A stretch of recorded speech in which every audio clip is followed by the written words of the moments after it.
ደረጃ በጣም አመሰግናለሁ። እንዴት አመሸ? እንዴት ነው መሳይ? ሰላም ነው? እንዴት ነው? ሁሉ ሰላም ሙቀት ነው እኛ ጋር? የኔዘርላንድ እና የኦስትሪያ ጨዋታ እንደተጠናቀቀ ነው የተገናኘ ነው። ምናልባትም የ3 የ4 ደቂቃ ልዩነት ነው። ተሸነፋችሁ። እናንተ ያላችሁበት ሀገር ተሸንፏል። እኩል ብንወጣ አንደኛ ነው ነበር። አሁን ሶስተኛ ሆነናል። ዞሮ ዞሮ ግን ወደ ቀጣዩ ዙር ማለፋችን እርግጥ ነው። ምክንያቱም ትናንትና ሶስተኛ የወጡት ሁለት ነጥብ ያላቸው እኛ ምን ሆነናል? ጥሩ ሶስተኛ በመሆን እናልፋለን። ነጥቦች ስላለን ማለት ነው። ጥሩ ሶስተኛ ሆነን እናልፋለን። 3 ነጥብ ስላለን ማለት 4 ነጥብ ስላለን 4 ነጥብ አለን። አይ የኳስ ነገር እንደዚህ ነው። በጣም አስደናቂ ነው። እንግዲህ ኔዘርላንድ ቢያንስ በአቻ ትለያያለች ተብሎ ሲጠበቅ በሽንፈት 3-2 ለዛውም ሁለቱ ጎል የገባው በራሳቸው ተጫዋቾች የራሳቸው ጎል ላይ ነው ያገቡት። ድክማ በራስ ነው ነገሩ። ሁለተኛው እንኳን ይገባ ነበር፣ ግን ዞሮ ዞሮ ኦን ጎል ነው፣ በራሳቸው ነው። ከፍተው ነው የተጫወቱት። ጥሩ ነገር ነበረ። ያገኙትንም አጋጣሚ አልተጠቀሙም። የሆነ ሆኖ ተጽናንተናል። ያው እንግዲህ ውጭ ሀገር ስትኖር ሁለተኛ ሀገር ነው ትደግፋለህ። ቢያንስ ሰሞኑን የኢትዮጵያን ብሔራዊ ቡድን ደግፋለሁ ብዬ ሚዲያ ላይ ተቀምጬ ነበረ። ጅቡቲ ጋር ተጫውተው ከጫት ላይ ተነስተው ጅቡቲዎች እኩል አወጧቸውና በሀገራችን ቡድን ተስፋ ስንቆርጥ በዋናው ቢያንስ በዚህ እንኳ እንትን እያልን እንጸዳለን። አልፎ አልፎ ደግሞ ካለንበት ቢዚ የሆነ አገራዊ ሁኔታውን ታውቀዋለህ መሳይ ሲል አረፍ እያልን እንደዚህ ትንሽ አእምሯችንን ዘና ለማድረግ እንደዛ እንሞክራለን። እንግዲህ ደረጃ ጨዋታው የአውሮፓ ዋንጫ ያው ሞቅ ብሎ እየተካሄደ ይገኛል። እዚህም የኮፓ አሜሪካ የአሜሪካውያን የላቲን እና የሰሜኑ አሜሪካውያን በጋራ የሚያካሄዱት የኮፓ አሜሪካ እንደዚሁ አህጉራዊ ውድድር እየተካሄደ ይገኛል። ሁለት አይነት ውድድሮችን ነው እየተመለከትን ያለነው። ሁለቱም በደመቀ ሁኔታ እየተካሄደ ነው። በአንጻሩ በሀገራችን ደግሞ ያለው የፖለቲካ ጡዘት እንደዚሁ በከፍተኛ ሁኔታ ተጋግሎ ይገኛል። ዛሬ ባህር ዳር ላይ የተጠናቀቀው የሰላም ኮንፈረንስ ባለ 10 ነጥቦችን የአቋም መግለጫ በማውጣት ነው እየተጠናቀቀው። አስቂኝ ነገሮች አሉበት።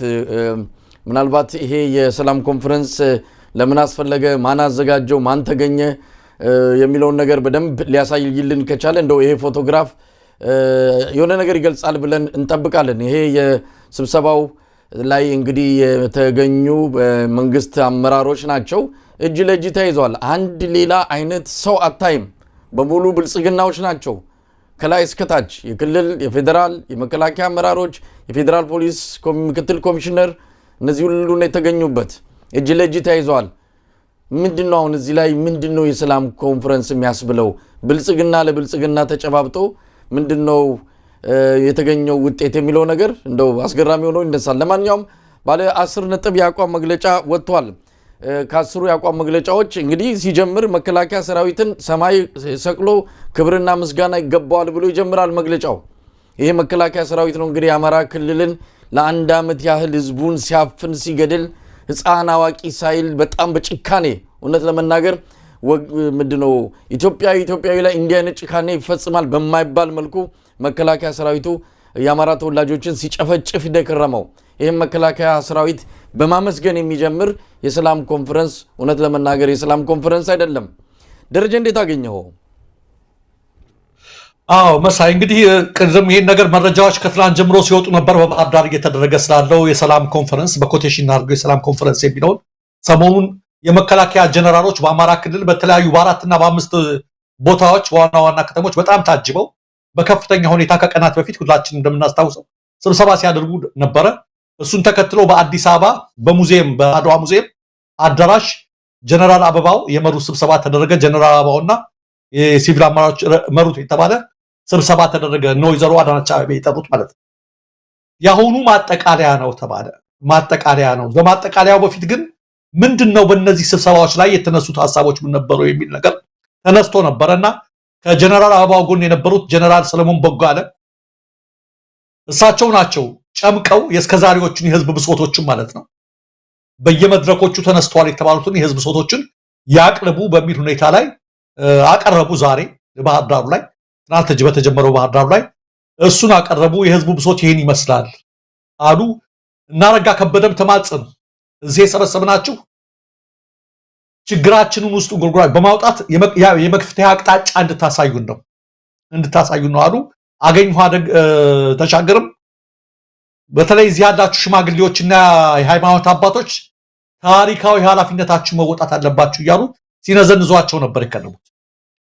እንግዲህ መሳይ እንደምንሰማው በዚህ ስብሰባ ላይ በዚህ ጉባኤ ላይ የተቀመጡት ቅድም ተናግረዋል። በኔ ላይ ምናልባት እንደው ትንሽ ለነሱ ቦታ እንስጣቸው ካላልን በስተቀር 100% ወይም 95% ብአዴኖች ናቸው። ምናልባትም 100% ሊሆን ይችላል። ትንሽ ከተነሱ ጥያቄ አኳያ የተወሰኑ እንደው አንዳንድ ሰዎች ድንገት በግላቸው ገብተው ያንን ጠንካራ ጥያቄ አቅርበው ከሆነ ለነሱ ክሬዲት ለመስጠት ንፉግ እንዳንሆን ከሚል አኳያ ነው እና 95%ዎቹ ፊት ለፊትም እንደተመለከትካቸው ብአዴኖች ናቸው፣ ብልጽግናዎች ናቸው። የዚህ ሁሉ ችግር ፈጣሪም እነዚህ አሁን እጅ ለእጅ ተጨባብጦ የምታያቸው የሲቪል አመራሮችና ወታደራዊ አመራሮች ናቸው። እዚህ ስብሰባ ላይ ጠንካራ ተቃውሞ ቀርቦባቸዋል። አንድ የአቋም መግለጫ ሲወጣ መሳይ አጠቃላይ በመድረኮቹ ላይ ምንድነው የተነሱት ዋና ዋና ጉዳዮች፣ ህዝቡ ያነሳቸው የትኞቹ ናቸው፣ ለየትኞቹ ነው መፍትሄ የምንሰጠው ተብሎ ተጨምቆ ነው። በሁሉም መድረኮች ላይ አማራ ክልል ሰሞኑን በነበሩት በአራቱም መድረኮች፣ አዲስ አበባ በተደረገው አድዋ ሙዚየም፣ ዛሬ እና ትናንትና ባህር ዳር በተደረገው ላይ መከላከያ ሰራዊቱ ተወቅሷል። ከፍተኛ ወቀሳ ቀርቦበታል። መከላከያ ሰራዊቱ ቃል ኪዳን የገባለትን ምህላ በመተው አደራውን በመተው ህገ መንግስቱንና ሀገርን መጠበቅ ሲገባው የቡድንና የግለሰብ ስልጣን በማስጠበቅ በሚል መንደር በመንደር እየሄደ ዜጎችን እየገደለ ነው የሚል ተቃውሞ ቀርቧል በሁሉም መድረኮች ላይ። በሌሎችም በባለፈው በዛሬው መድረክ ላይ አበባው እንደውም ጀነራል አበባው ተበሳጩት በዚህ። ይሄ በሆነበት ሁኔታ ላይ ህዝብ ይሄን ነገር ካደረገ መከላከያው ከስህተቱ ይማራል የሚል አቋም መግለጫ ላይ መንጸባረቅ ነበር። አንተ እንዳልከው መከላከያው በጣም ከተወቀሰ ከተዘለፈ እየዘረፉን ነው፣ እየነጠቁን ነው፣ ልጆቻችንን እየገደሉ ነው በተባለበት ሁኔታ ላይ መከላከያን አሞግሰው ነው የተነሱ። ይሄ ብቻ አይደለም፣ ፋኖን ዘራፊ ነው ትሉታላችሁ፣ በተግባር ግን የዘረፈን ማን እንደሆነ ተመልክተነዋል ነው የተባለው። ዛሬ ለምነው ካልሰጠናቸው በስተቀር እነሱ አይወስዱም። ማን ቤታችንን እያንኳኳ እንደዘረፈን፣ ማን ቤታችንን እያንኳኳ በራችን ላይ እንደ ረሸነን እናውቃለን ሲነሳ። ለዚህ ጀነራል አበባው ብላሉ እኔም ፋኖ ነኝ አሉ። እኔም ፋኖ ነኝ፣ ነገር ግን አሉ ወደ ፋኖ መጠጋጋት ጥሩ ነው። ሀገር ዘራፊው ፋኖ ሳልሆን እኔ ለሀገሬ ቆምኩ ፋኖ ነኝ አሉ። ይቼ ጀነራል አበባው መልስ በደንብ መታየት አለበት። ይሄ የሰላም እርቅና ኮንፈረንስ የተባለው ከእውነት ነው ወይ የሚለው ሁሉ ታመላክታለች። አሁንም ልክ የብልጽግና ካድሬዎች እንደሚሉት ይሄኛው ፋኖ ዘራፊ ነው። አዎ ፋኖ ጋር አይደለም ውጊያው በፋኖ ስም ከተደራጁ ዘራፊዎች ጋር ነው እያሉ ፕሮፓጋንዳ ሲሰሩ ከርመዋል። ጀነራል አበባው በዚህ ስብሰባ ላይ የተናገሩት አንድ ይሄ ነው። ሁለት ደምና አጥንት የተከፈለበትን የራያና ሌሎች የማንነት ጥያቄ ያለባቸውን ቦታ ላይ ዛሬም የቁማር መጫወቻ አስደረጋችሁት ለሚለው ጥያቄ ጀነራል አበባው የተናገሩት ነገር ለሰላም እንዳልቆሙ የሚያሳይ ነው። ራያን ያስወረረው ፋኖች እየመሩ ነው፣ የህወሓት ታጣቂዎች። ራያና አላማጣን ግን ያስወረረው መከላከያ እንደሆነ እና አቶ አብዩ አበራ የአላማጣ አመራሮች፣ አስተዳደሮች መንገድ መርተው ያስገቡት መከላከያዎች ናቸው የቲፒኤልኤፍ ወራሪዎችን ብሎ ሲናገሩ ሰምተናቸው። ጀነራል አበባው ከየት ነው ያመጡት? ይሄን እስኪ ተመልከት። ፋኖ ህወሓትን እየመጣ አብተው ሲያስገባቸው ማለት ነው እዚህ ጋር። ይሄን ማለት አሁን በፋኖ ላይ የሚያሰሙት ክስ ምንድነው ልላችሁ ነው። ትክክለኛ እርቅና ሰላም ቢፈልጉ ኖሮ ከዚህ እነሱ ነበር። እሺ የጀነራል አበባውን እንተው፣ የግላቸውም ሐሳብ ነው ብለን እንተውና ከአቋም መግለጫው አኳያ መከላከያ እንትኑ አልተደረገም። ፋኖችን ጽንፈኛ ከማለት እስኪ አሁን እኔ እንትኖቹ እንደሚሉ ነው ካድሬዎቹ የምሰማው እህቶቻችንና ወንድሞቻችን የሚል ለውጥ ተመልክተናል። የአቋም መግለጫው ላይ ከእህቶቻችንና ከወንድሞቻችን ጋር ለመነጋገር ለመደራደር ዝግጁ ነን የሚል ቃል በዛ ላይ ተናግረዋል። ይሄን ተከትለው እነሱም እንደሚሉ አናውቅም። የታሰሩት ተመልከቱ፣ በጎ የሚመስሉ ቃላቶች አሉት። ከላይ የታሰሩ የአማራ ተወላጆችን በሙሉ እንደሚፈቱ ቅድም የአቋም መግለጫዎችን ስንመለከታቸው ያን እናደርጋለን ይላል። እንዲፈቱ ተጠይቋል በአቋም መግለጫው። ይሄ ጦርነት በጥጋብ በልክ በምን ሲባል ነበር እስከዛሬ ድረስ። መንግስትን ለመገልበጥ እኛንን ገዢዎች እያሉ ነፍጠኞች ያነሱት ነውጥ ነው እየተባለ ነበር የሚደረገው። ዛሬ ግን የአማራ ህዝብ በመንበደሉ ነው በቂ ምክንያት እንዳለው ዕውቅና ተሰጥቷል። አሪፍ ነው። መከላከያዎች በጣም ባይኮነኑም የጸጥታ አስከባሪዎች ህጋዊ መልክ እንዲይዙ ስርዓት እንዲይዙ በአግባቡ እንዲያስተናግዱ የሚልም ነገር አለበት። ይሄን ስንመለከት ምን ለማድረግ ነው? መንግስት ለሰላም ቆርጧል ማለት ነው። ይሄ መንግስት እውነትም ሰላም ይፈልጋል ለማለት ነው ብሎ ይሄ ሌማውን ህዝብ ለማደናገር የወጣ ነገር። ምክንያቱም ይላል እነዚህን የአቋም መግለጫ ይዘረዝርና መሳይ ቀደም እንዳየው በመጨረሻ ላይ ምን ይላል? መፍትሄው በሀገራዊ ምክክር ኮሚሽኑ እነዚህ ጥያቄዎች ምላሽ የሚያገኙ ይሆናል ይላል።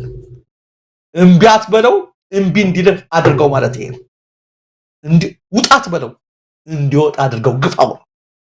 አሁን ምንድነው የሚሉት? ከዚህ በላይ ምን ይፈልጋሉ? ይሄው መንግስት ይሄን አደረገላቸው እንዲል ነው የነሱ ቁማር። ግን የኢትዮጵያ ህዝብ አስቀድሞ ነቅቷል። ማን ነው?